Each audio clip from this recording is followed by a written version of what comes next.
Hello mga stories. Okay. So, alam niyo naman yung title nito, no? At itong isang breaking nito, alam mo, kakapasok lang at na-shock ako dahil nga dito sa napansin ko at very, very fresh na at very cooking talaga na sinabi niya dito na oh my God. Na medyo ano to, anonymous to kasi hindi ko kilala kasi wala siyang ano. Sabi niya ito, Judel, tinutulog-tulog mo sa boyfriend ko nung hinatid naman ako hanggang village natin dahil gumagabi na.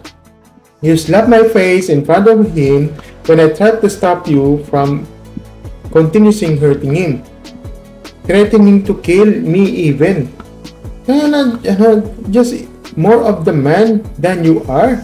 Porket di mo gusto dahil hindi mayaman o pasok sa standards mo. Ngayon, ako minumura mo dahil nagkulang ako bilang anak. So, hinatid ako sa village dahil kahapon binastos ako sa dahil. Response mo, kasalanan ko naging dependent ako. But once I graduate, nag-work student ako, I will live in a fucking way. Mark my words. Oh my God. Oh, Jesus Christ. Diba? Alam mo, ito nga, sabi na, the comment section is cook. I'd rather be angry too kung nasa place ako ng inatid na mga anak niya dahil nabastos siya pa kinagalitan niya. Oh my God, lumalabas yung ito naman, sabi niya, toxic yun, lumalabas ang toxic Filipino from sa comments. Nako, hindi, parang kung hindi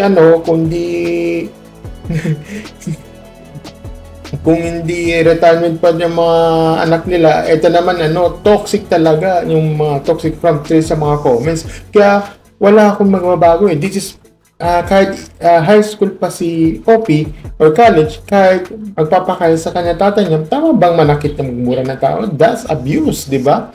Kaya merong batas para dyan, di ba? Sasabihin mo masyadong sensitive, etc.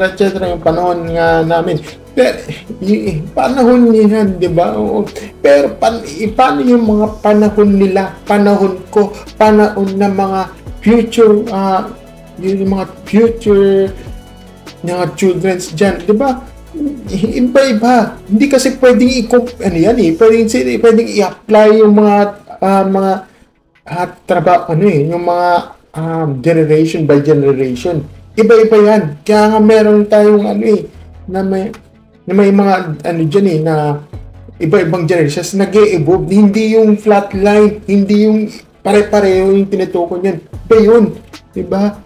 Kaya nga tayo nag-i-involve diba? Yes, ito. Sasabihin masyadong sensitive kasi ng ganun. Pero hindi pa pwedeng kausapin na pag-usapan maayos, magpaliwanagan.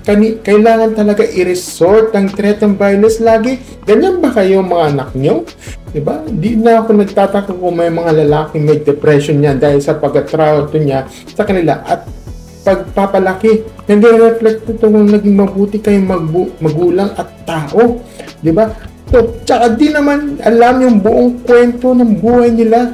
Kay Opie naman, I hope responsible ka sa mga ginagawa mo at nyo, di ba? O akin, di ba? Sa akin, di ba? Yes, yun. Ito, kung tutuusin naman, marami nabupunta sa mga galing sa abusive household, pero walang support system sa bahay.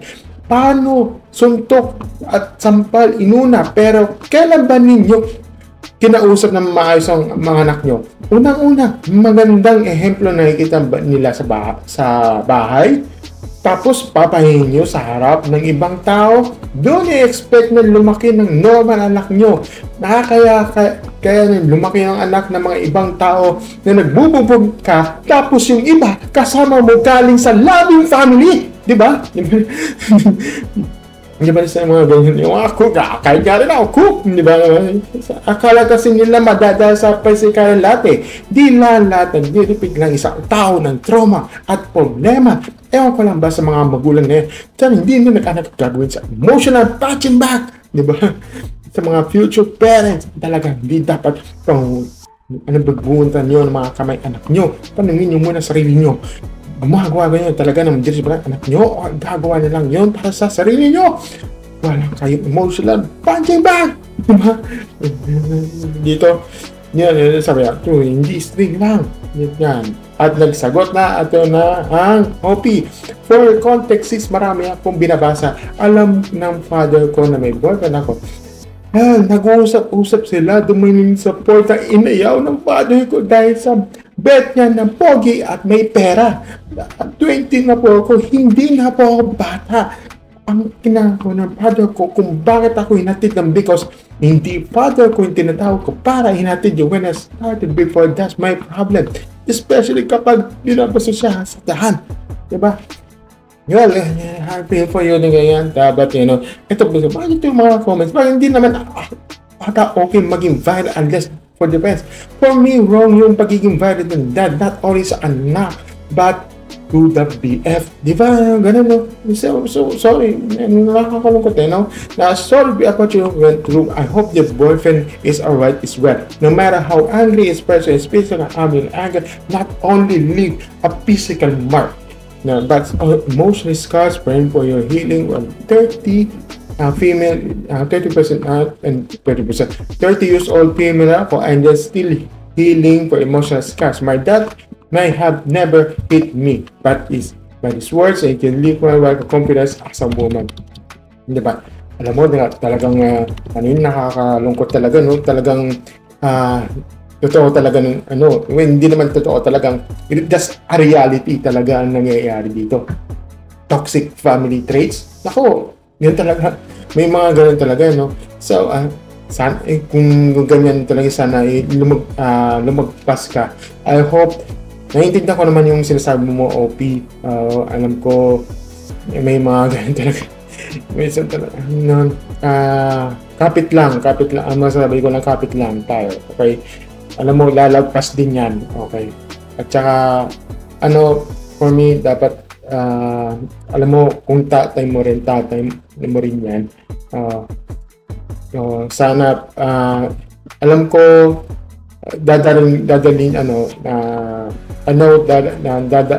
darating sa point na magiging magkaayos kayo. From now, kailangan mo na mag-space para dyan.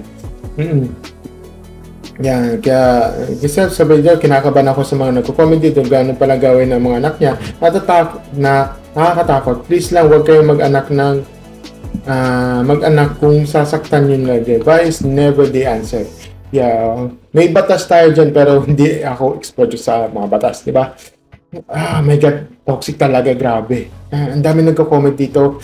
Oh my God, ito ba trace sa comment section? And, yan mga yan. Oh my God, nakakalungkot. Pero, kahit anong balik-balik mo yung mundo dito, tatay mo pa rin yan. Pero sa ngayon, dapat have to space for this. Kaya, minsan talaga dito sa Reddit lumabas siya sa manoob. Yun naman yung sinasabi dito. Talagang cook talaga. At may mapapansin nyo dito na na talagang tutok siya dito sa sa tray niya. Ito naman medyo kasi dito sa niya, medyo siya, talagang cooks talaga, talagang cooking talaga kaya, was taken na talaga. Sa bitches. Minsan nga sa hindi ko nalagay, minsan nga sa nagtatype dito dahil fresh na fresh yung pag-comment niya dito. So siguro ang dami yung tutok siya dito sa thread na to. Tutok na tutok yung thread. So, na 114 yung ayan, may 2 people typing. Ayan, nakikita mo, may nagtatype na nga dito, may nagtatyping na. 2 may nagtatyping. Misa nga 4 at saka 11. Ang dami nagulat, di ba? Ang dami nagulat sa nangyari. Sa so, as of recording, talagang fresh siya kasi 2 hours ago kasi siya na post at nagulat na lang ako na ba't ganito siya. So, I hope, at kung makikita naman itong alam ko, mostly YouTube yung gamit mo. Ako, tapos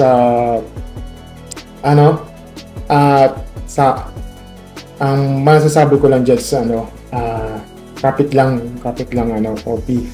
Hindi solution yung hindi solution kasi yung violence eh. No. I'm not promoting that. Okay? Sana kung mas mainam na maging space muna kayo. Space muna. Kailangan ng space. Oo. Pero pag tsaka kung tutuusin tatay mo pa rin yan eh. Kahit balik-balik ka naman, tatay mo pa rin yan. Biological brother. I hope someday na sana magkaayos kayo. Someday pero hindi pa ngayon. Ewan ko lang kasi sa akin kailangan mag-ayos muna kayo. Then nakakalungkot na sinabi mo kasi dito na na medyo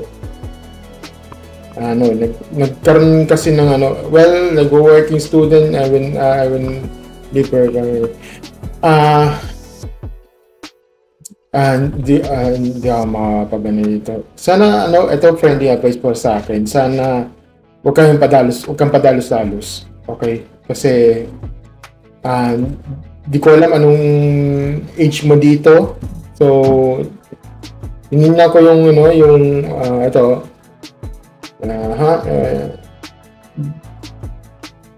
Well, nakakalungkot. Di lang ko anong age mo na dito. Sana ang dami kasi naging cook na dito. Ilagay mo nga sa comment section kung ilang taong ka na dito. 2 hours, ilagay mo sa comment section. As of recording, ipapublish ko to right away. Papublish ko na to as of recording. Itong na to. Ipapublish ko to, i-urgent ko na to.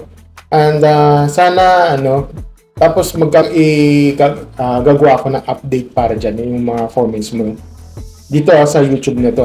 I want to kailangan malaman ko ano ibang comment. Tapos nakakalungkot pero isa sa Reddit to eh, pero mas maganda sa YouTube. yun lang masasabi ko, and sana maayos na kami dito. I don't want to be I don't want to be a violence. Okay? Nakakalungkot, toxic. Nakakalungkot na toxic talaga, pero lalagpas din tayo dyan. Okay? At saka, na yan eh, medyo,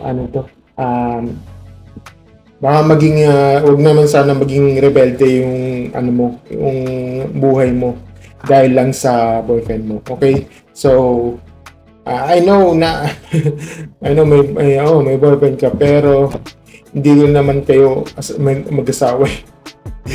Okay. Diba? And don't get me wrong okay? So sana sarili mo lang mo. Nakakalungkot pero cook talaga yung Reddit. Yun lang ang masasabi ko, and thank you and see you next video. Bye. Ito lang.